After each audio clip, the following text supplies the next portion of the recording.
No bate-papo dessa semana, nós recebemos o advogado, sócio do escritório BVDC Advogados, atuou como procurador-geral do Estado de São Paulo, na atualidade é professor e conselheiro do Instituto Ribeirão 2030.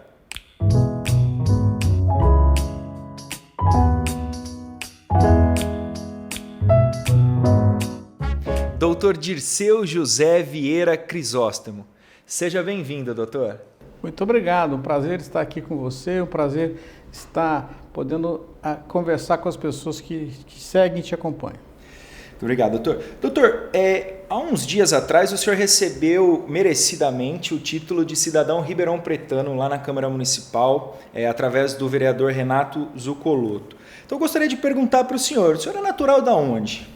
Eu sou natural de São Simão, a bonita, bucólica, famosa São Simão. Aliás, São Simão, que foi sede, né? Ribeirão já foi no passado pertencente ao município de São Simão. E aí tive essa grata honra de receber o título de cidadão ribeirão-pretano. Você imagina, pais, filhos, netos, todos de Ribeirão, só eu da família de fora. E foi uma alegria e uma emoção imensa, viu? Eu imagino, doutor. E o que a cidade de Ribeirão Preto representa na vida e na carreira do Dirceu? Diria para você que Ribeirão é o meu universo. Eu não fiz a minha primeira fase de escola aqui, até colégio, né? Mas sempre frequentando a cidade por conta dos vínculos familiares, as férias na casa de avós. E depois a minha vida profissional por inteira feita aqui em Ribeirão, faculdade aqui em Ribeirão, a vida profissional toda aqui em Ribeirão. Então, Ribeirão foi a construção da minha vida adulta, né? A construção do que representou todo esse período, tanto na vida pessoal quanto na profissional. Ribeirão é o meu universo, é a minha cidade, com a licença de São Simão, mas Ribeirão é a paixão da vida. É a do coração. Doutor, e o que te levou para a carreira jurídica? Por que o doutor Dirceu escolheu o direito? Vou tomar um pouquinho do seu tempo, que é uma história interessante. Fique à vontade. Pelo menos para mim é uma coisa interessante, porque não era a opção. Eu tinha feito a minha escolha para administração de empresa. Nós estamos falando lá da década de 70, administração de empresa ainda com grande efervescência, né?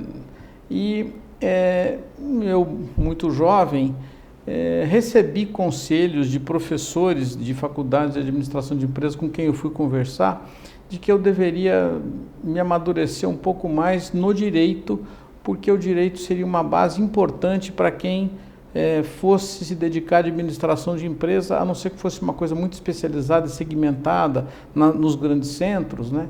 Mas o direito era uma ferramenta importante. Eu sou daqueles que sigo conselhos, sabe? E fui fazer direito. E quando estava no segundo ano, me apaixonei tão perdidamente pelo direito que falei, olha, adeus administração de empresa, é aqui que eu vou ficar, e acho que foi uma escolha acertada. Eu sou uma pessoa que me realizei profissionalmente, sou muito feliz profissionalmente. Fui para a Procuradoria do Estado e tenho a grata satisfação de, quase 40 anos depois, quando estava me aposentando, dizendo isso para a minha família, né, nos últimos dias indo trabalhar com muita felicidade, e assim como vou para o meu escritório hoje com muita alegria e felicidade. O direito é uma coisa extraordinária, né? Você poder ajudar e interferir beneficamente para a vida das pessoas, isso é extraordinário. Com certeza, o direito eu acho que é uma das matérias mais dinâmicas, né? Uma das profissões mais dinâmicas. E com grande densidade, Sim. né? Você tem aí necessariamente um acúmulo de conhecimento por conta disso, ainda que hoje você tenha que necessariamente departamentalizar a sua atuação, tantos são os segmentos que temos, né?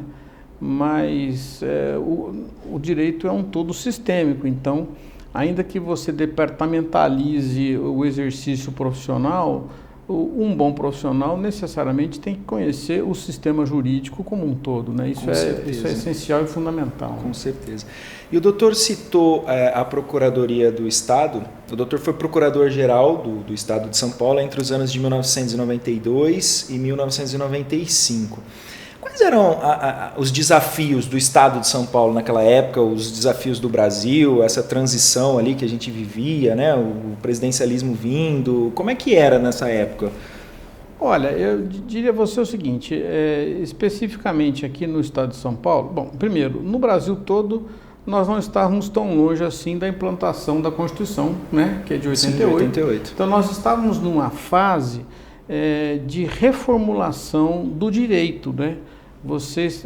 O direito estava se efetivando, o novo direito estava se efetivando. Mudamos a Constituição, você começa a mudar toda a estrutura infraconstitucional, e essa foi uma fase muito rica, né, de implementação dos novos institutos e da nova cultura jurídica que se iniciava na fase pós-88.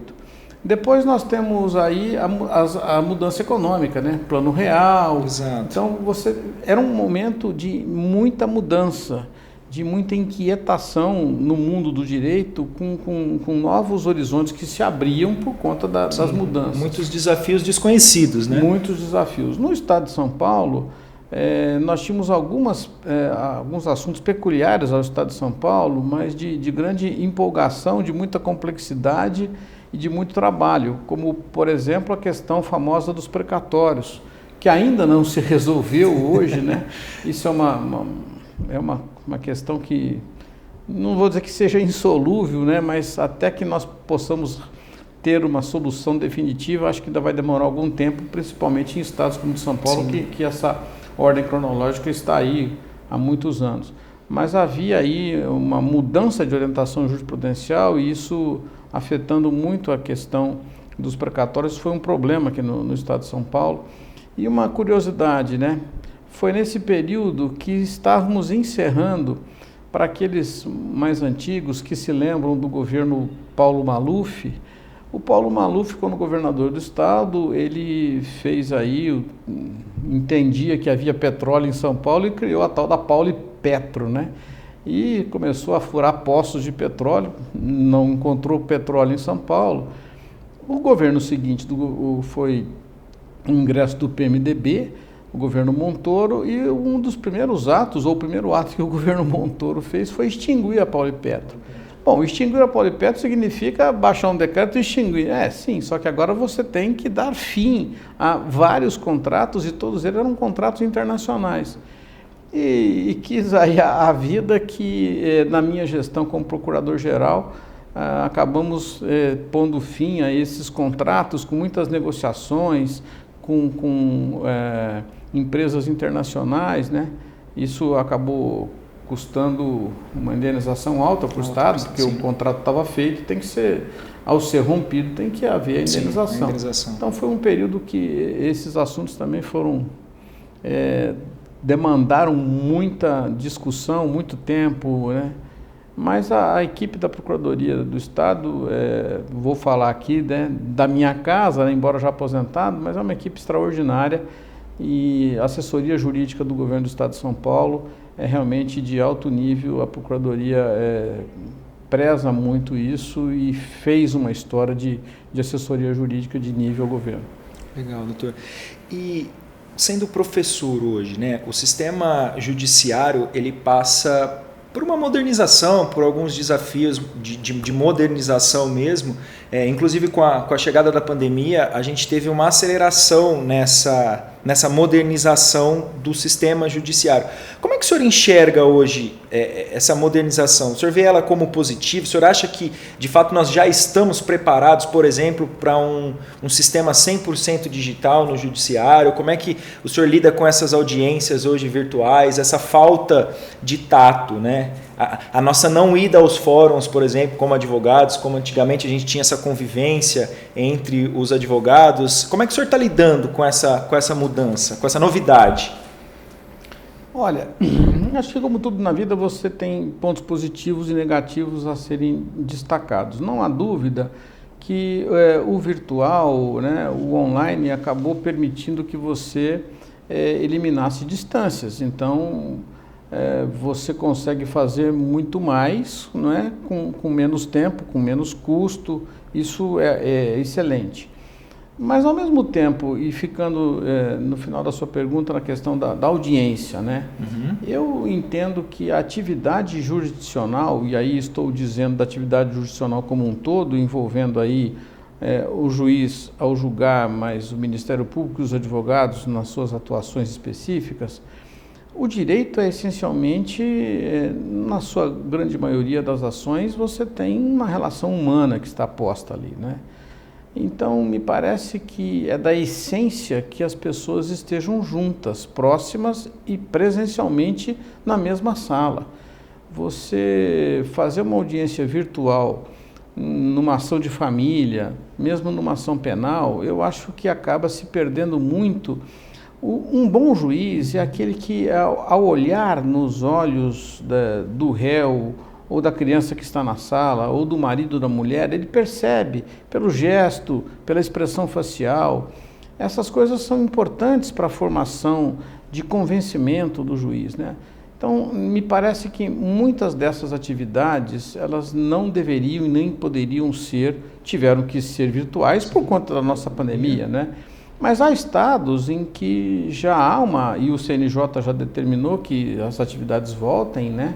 Mas já há estados que estão fazendo 100% presenciais. Mas veja, acho que o modelo híbrido não vai deixar de existir. Porque veja você uma situação, em algumas situações você fazer uma audiência virtual, ela ajuda e facilita a celeridade processual, exato, que é um problema no Brasil, exato, né? Os processos são muito lentos ainda, né?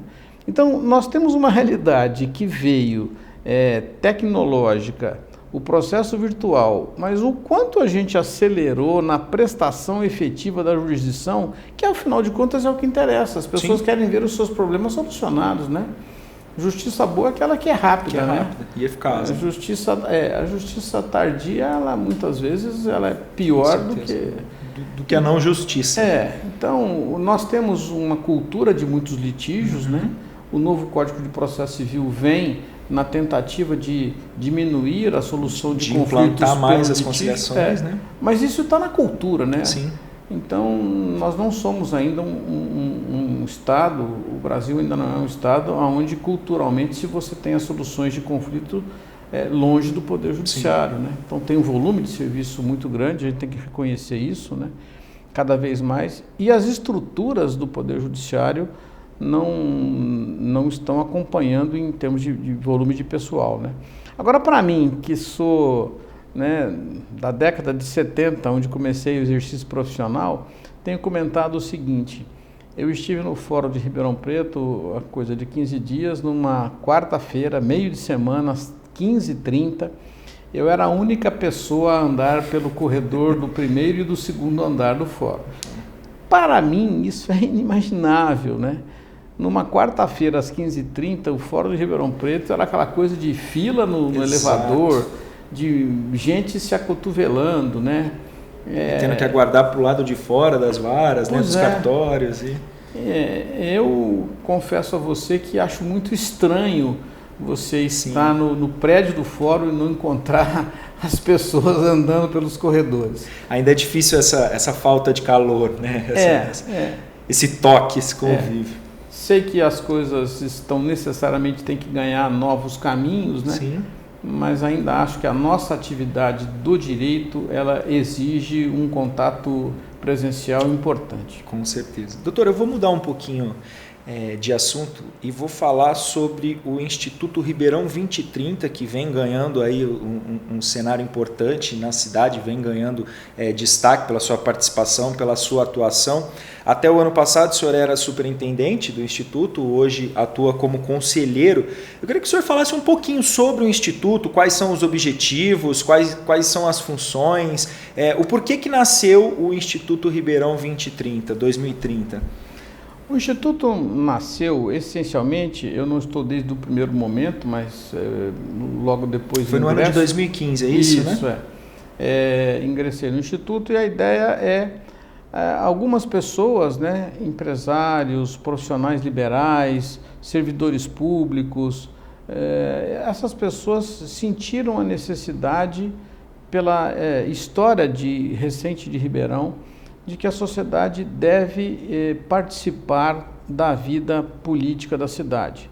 Não estou falando da vida política partidária, mas todos nós somos seres essencialmente políticos, já diziam os gregos, e somos mesmo, né? Nós vivemos nesse contexto social e devemos nos preocupar e nos inserir e encontrar soluções para os problemas sociais que nós vivenciamos. Não é possível se aguardar que o poder público seja o único ator na solução dos caminhos para os problemas sociais. É isso que o Instituto Ribeirão 2030 essencialmente procura fazer. O que é que a sociedade pode contribuir com o poder público para a solução dos problemas sociais, que são muitos, né, de diferentes matizes. Certeza. O Instituto nasce e aí se fundamenta com as ODS da ONU, né, os 17 objetivos que a ONU colocou para 2030 na sua agenda. Obviamente que isso adaptado à realidade social de Ribeirão Preto. Nós não temos nenhuma ideia de que nós iríamos fazer uma revolução na sociedade e na cidade de Ribeirão Preto. Então caminhamos com objetivos muito palpáveis para que eles possam se tornar efetivos. Por exemplo, educação. Todos nós sabemos que educação, além de ser básico para que nós possamos ter mudanças sociais significativas, temos muitos problemas na educação, né, na educação pública. Então, o que é que nós podemos fazer para ajudar nisso, né?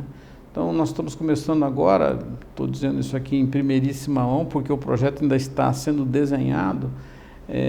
Estamos tentando fazer um projeto educacional de formação de programadores de computador. Por que isso? Você está agregando na educação um viés profissional que o mercado está exigindo. Sim. E você consegue, num curto espaço de tempo, fazer com que jovens possam ingressar no mercado de trabalho com um salário aí de 3, 4, 5 mil reais, o que é significativo para muitas famílias.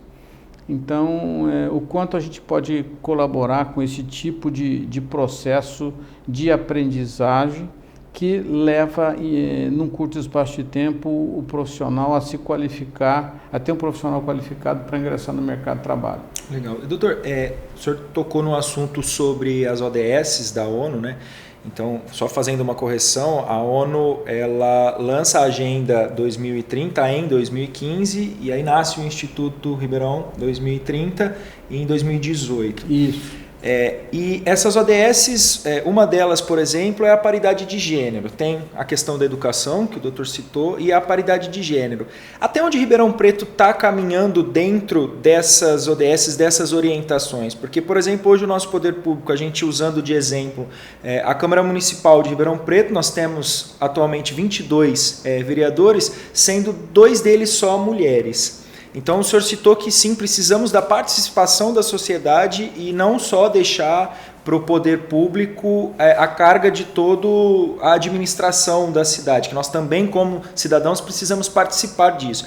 E aí eu questiono o senhor, isso também é um pecado do cidadão, por exemplo, essa não paridade de gênero no poder público, na Câmara, já que nós que somos responsáveis por elegerem esses representantes, por exemplo?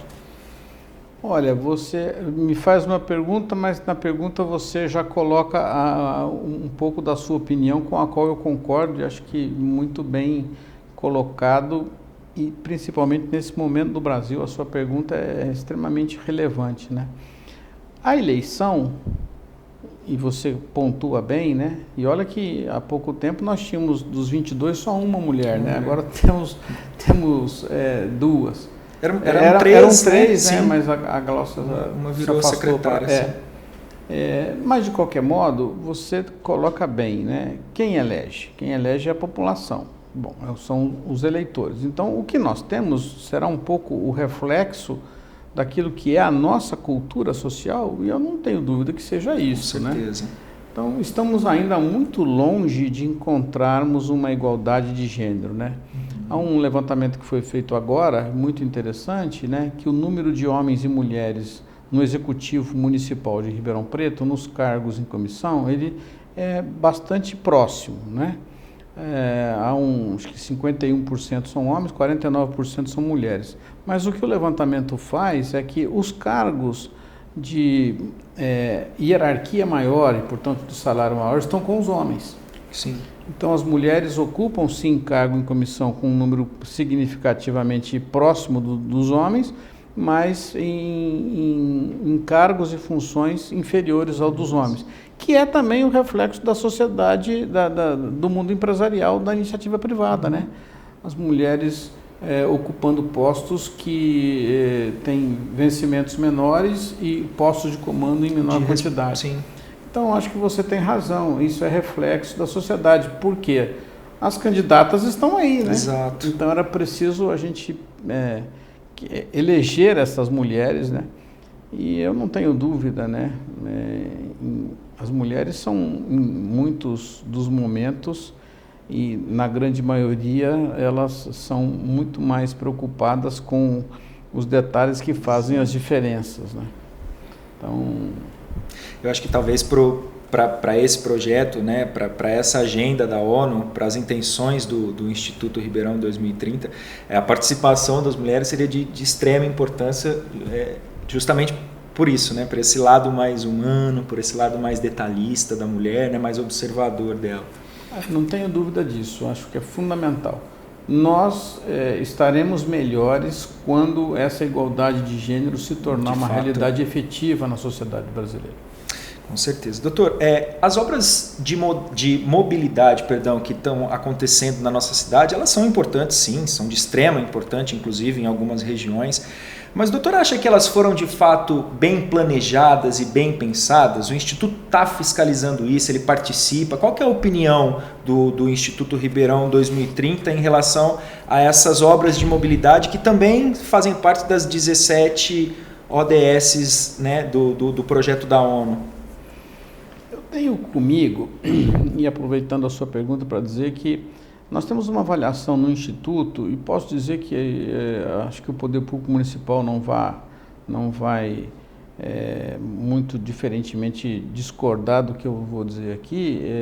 Acho que nós temos uma carência de planejamento na cidade de Ribeirão Preto. Não estou me referindo à atual gestão, mas estou falando da história do planejamento da cidade. Talvez lá na década de 70 nós tivéssemos mais preocupações com o planejamento, talvez pelo modelo de governo da União naquela época, né? Mas nós tivéssemos mais preocupação com o planejamento lá do que hoje. Né? Então, quando você pensa nas obras de mobilidade, elas foram fruto, obviamente, de um estudo que a Prefeitura fez. Bom, mas o que elas significam dentro do contexto de planejamento urbano da cidade?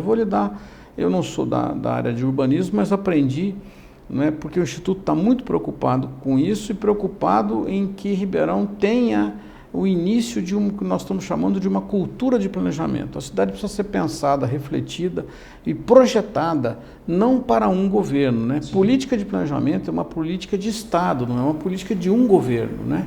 Pensar a cidade é coisa para décadas. Exato. Né? Então você faz o corredor de ônibus. Bom, mas para que o corredor de ônibus sirva como mobilidade efetiva e que o ônibus seja uma alternativa real a um outro modal, que no caso de Ribeirão é o veículo particular majoritariamente, né? A quantidade de carro que nós temos e moto que nós temos em Ribeirão é extraordinária, é preciso que as pessoas estejam próximas do corredor de ônibus.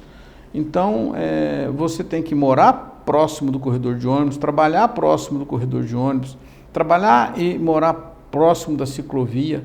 Então, planejar o corredor de ônibus é planejar também a ciclovia, é planejar onde as pessoas vão morar, é planejar onde elas vão trabalhar.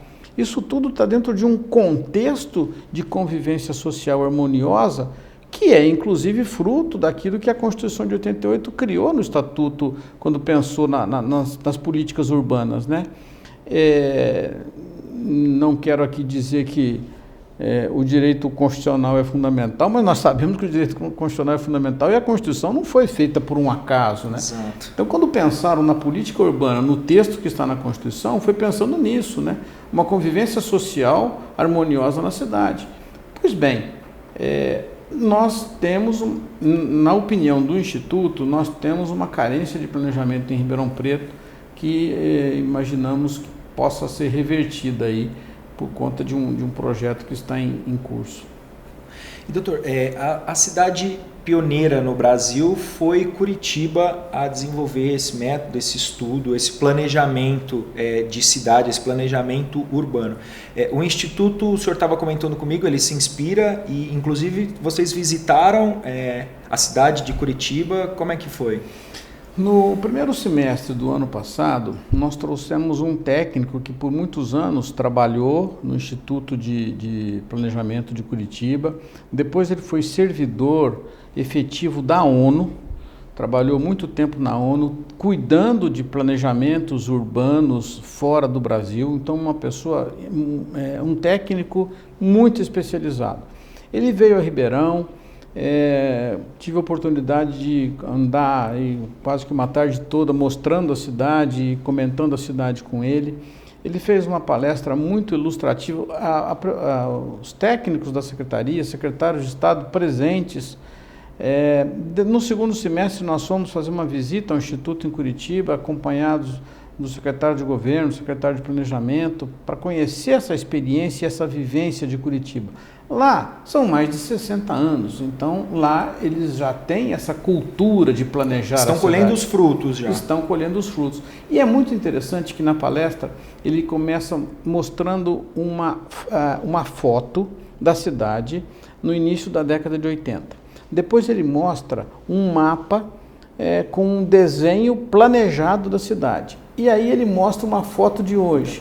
E é impressionante que aquilo que foi planejado lá na década de 80 é a realidade de hoje. E eles colhendo frutos desse planejamento. Na fluidez do tráfego, no transporte coletivo sendo efetivamente uma opção importante para a cidade. É algo assim extraordinário, viu? Então, pensar e planejar a cidade é fundamental para que a gente tenha uma vida urbana melhor.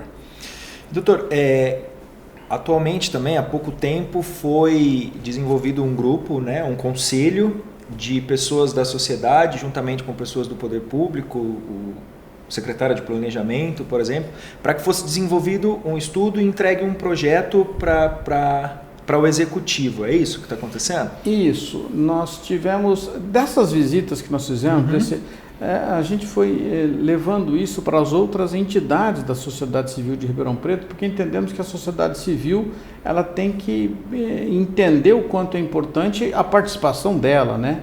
E aí é o que a gente chama de sociedade civil organizada, como a Associação dos Advogados, sim, a Ordem dos Advogados, a Associação Comercial, Centro Médico, Associação de Feirantes da cidade, comerciantes e comerciários, mais de 30 entidades em conjunto com todas as universidades da cidade. Nós tivemos algumas reuniões e disso levou-se ao prefeito uma solicitação para que ele pensasse na criação desse órgão. O prefeito acolheu essa sugestão, ele também já estava pensando nisso, estava fazendo visitas até fora do Brasil para conhecer também essas realidades. Isso foi algo que, essa coincidência foi muito feliz. O prefeito, então, determinou aí a criação de uma comissão, que são 3 representantes da sociedade civil, 3 do governo. Ele escolheu aí o secretário de Governo da Casa Civil de Planejamento, portanto, deu uma importância enorme para esse assunto. Projeto, sim. E em 60 dias esse grupo deve apresentar ao prefeito uma sugestão dessa criação desse órgão de planejamento. Estamos nessa fase aí de estudos. Né? A ARP é uma das instituições que aderiram aí a esse projeto, depois de recebido o convite, de analisado.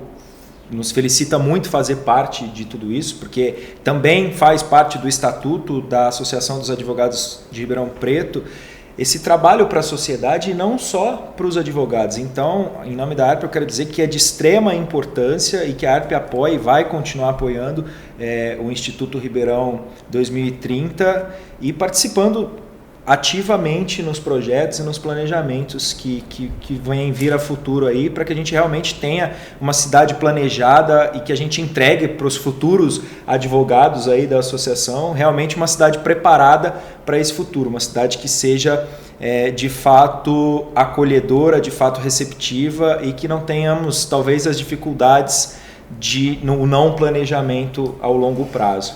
E eu devo agradecer, em nome do Instituto, essa aderência rápida que a associação fez e a contribuição e as contribuições que a associação vem fazendo. É fundamental termos aí advogados atuando, né, considerando que necessariamente haverá uma estrutura jurídica a ser montada, nada melhor do que temos os advogados presentes, presentes e oferecendo as suas sugestões e contribuições. A ARP é uma entidade importantíssima dentro desse contexto e agradeço muito. A diretoria da ARP se fez presente já desde o primeiro momento. Doutor, e para finalizar, a gente está com o nosso tempo estourando. O doutor é professor há muito tempo, convive aí com os jovens advogados, né? E eu gostaria que o senhor deixasse aí uma mensagem. A advocacia, como a gente falou no começo, ela é uma profissão de grandes desafios, assim. E eu acredito que talvez o início da carreira seja o período mais desafiador da advocacia. Então, o que o senhor deixa de mensagem para esse jovem advogado recém-formado, aquele que acabou de passar no exame da ordem, que pegou sua carteira agora e talvez está olhando para essa imensidão toda sem saber aonde ir, o que fazer? Eu diria a você, coordenei durante muito tempo o curso de Direito e dizia que normalmente os alunos do 5º ano me davam mais trabalho que os do primeiro. Porque os do 5º ano traziam, e eu tenho a grata satisfação de ter muito diálogo com os alunos, eles traziam essas angústias.